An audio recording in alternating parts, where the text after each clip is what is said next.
Welcome back. Today I wanted to go over a piece of literature titled Presence of Activity. It's part of a book called Creative Mind and Success, written by Ernest Holmes.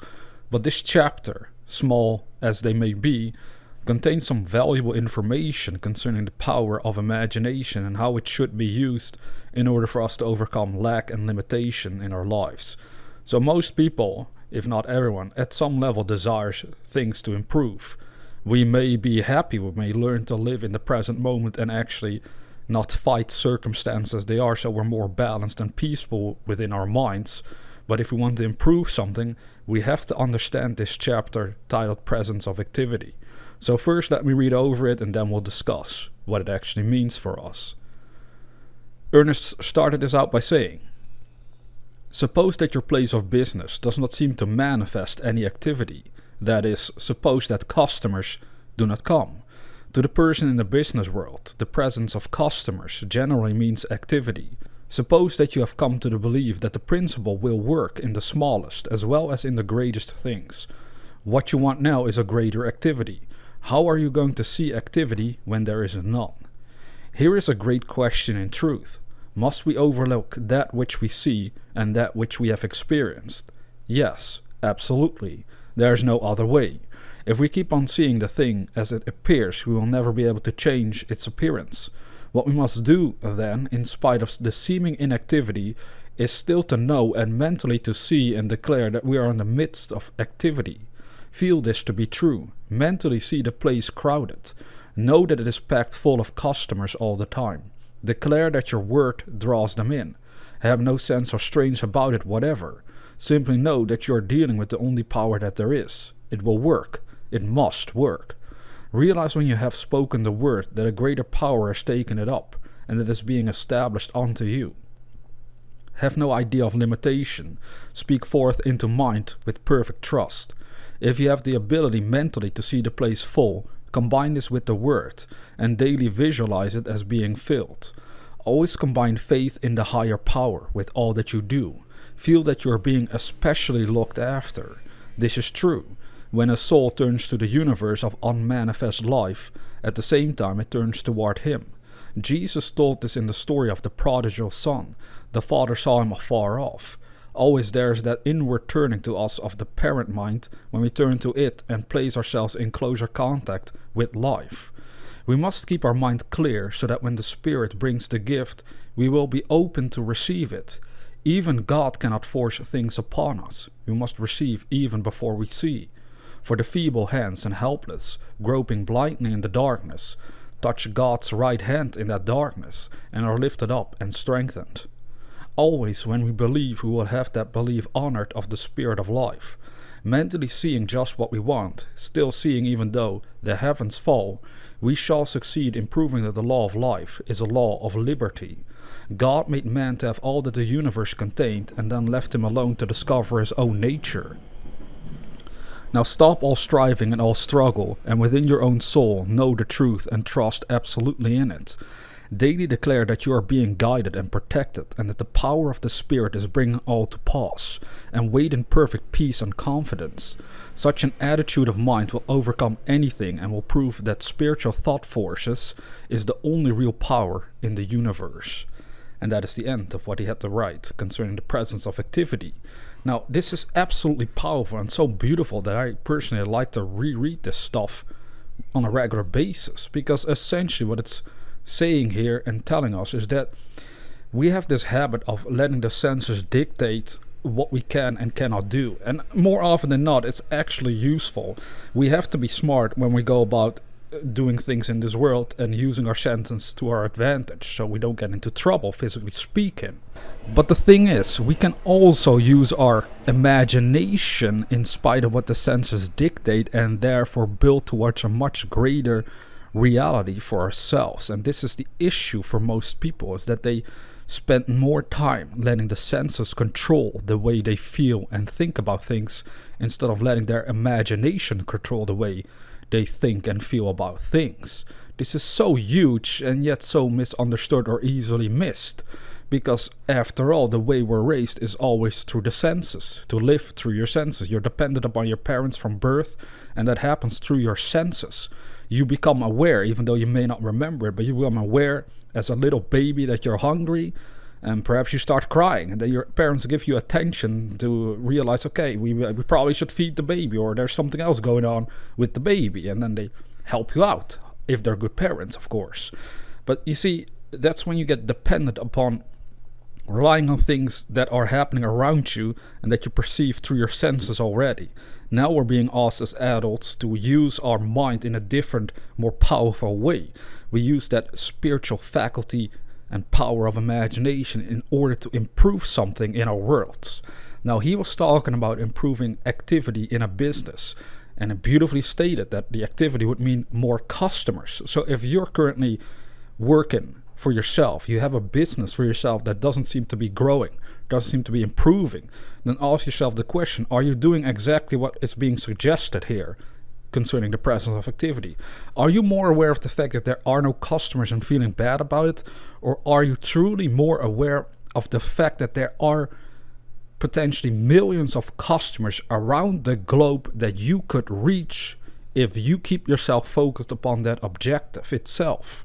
Now, this is really the trick. This is the difference between whether you will grow or won't grow. Because that latter attitude of knowing that there are customers around the globe that could potentially be interested in what you're selling or offering would ignite a form of inner confidence and compassion that will drive you towards the realization of that objective. But if you see the lack and limitations, you will automatically feel less and less excited and happy and motivated to do stuff. And that's where people get stuck, is that they are so hypnotized by their own senses that they suddenly find themselves unable to act effectively on their own dreams. Now, this goes way further than just seeing customers for a business. You have to reach a point that you recognize this piece of literature for what it is. It's a power. It's a hinting at a power that you can apply for any area of your life. So it's not just customers. For me, for example, as a YouTube content creator, from the very start in 2019, when I began this channel, I already saw and felt in my imagination that there would be people interested in at least listening to what I had to share, even though they weren't there yet. Maybe a handful of friends, but most of them also would perhaps in their own way wonder, would he really reach people with these videos? Would he really reach an audience? And of course we did over time. But again, I was very intense with that focus, that I would just focus imaginatively on what I wanted for my channel instead of looking physically at whether in this case there were already viewers coming in or subscribers. So then we're not necessarily talking about customers, but we call them a viewer or a subscriber. So that's how I apply this technique towards my particular goal. Now, if I wanted to have a coaching business, which I've heard some people ask me over the actual years, but also over the last few months, that they ask me if I offer coaching, and currently I don't actually offer any private coaching. Maybe I should, maybe I will. I actually don't know really about it, because for the most part I feel more excited about running my YouTube channels, and it just seems more fun to me, and it's accessible to anyone, so it's not as much hidden behind a paywall and stuff like that. But if enough people are really interested in me coaching them privately to some issues they're having, or trying to grasp their heads around this power of imagination for themselves, then sure, I'll be willing to offer coaching for that, for anyone that's interested. But then again, if my goal was to be a coach from the start specifically, then I would again use this concept. But I wouldn't say I see customers that buy my coaching services. Instead, I could, for example, start seeing clients, start working with the feeling and imaginative vision of having clients come in that actually benefit from the advice that I'm giving them, in spite of my sensors telling me that perhaps I don't have any clients right in this very moment, physically speaking. You see what's happening here? At first it seems like you're fooling yourself, you're playing a crazy game where you're becoming delusional. And to a certain extent, the word delusion, I don't necessarily like it because it can have a very negative connotation to it. But, if you understand this, then you're not being actually delusional. You're just being smart about how you're using your consciousness in order for you to build something better for your life. And that is what it's all about. This power lies within yourself, and it's hidden within this spiritual activity of imagination. So the more you learn to let your imagination guide your life, the better off you'll actually be, because it will keep igniting the right kind of motivation and law of attraction forces in your favor. You start attracting constant ideas on how to improve something because you're operating from a vision and no longer from sense perception of lack and limitation. So as he stated, Ernest Holmes, here is a great question in truth. Must we overlook that which we see and that which we have experienced? Yes, absolutely. There is no other way. If we keep on seeing the thing as it appears, we will never be able to change its appearance. Now, this makes perfect sense if we really think about it. If you've been feeling stuck, and if you've discovered for yourself and became aware you are feeling stuck because you're constantly focused on where you are physically with the lack and limitation that you seem to perceive, then yes, it makes perfect sense to stop doing it. Because if you keep on seeing the thing as it appears, well, you will never be able to change its appearance. Because in order to change something, we need a different, better vision for that particular area in our lives. It's the same with changing your home around. You know, you're sitting in your home perhaps right now when you're listening to this. If you want to change your home around, your living room, your bedroom, whatever, you first and very rapidly build a mental picture of what that would look like, so you can then start working upon that picture. You start changing your room around according to the mental picture. You know, really try to honestly grasp that you can do the same thing for everything else in your life, for your business, for your relationship, for your health, for your finances, for all the areas that are most important to you that you do not like the way they are right now. You can change them around by practicing presence of new activity in these areas, better activity, more harmonious activity, and you start in your own mind. You start with using your imagination and obeying it, no longer letting the senses dictate what you should think and feel.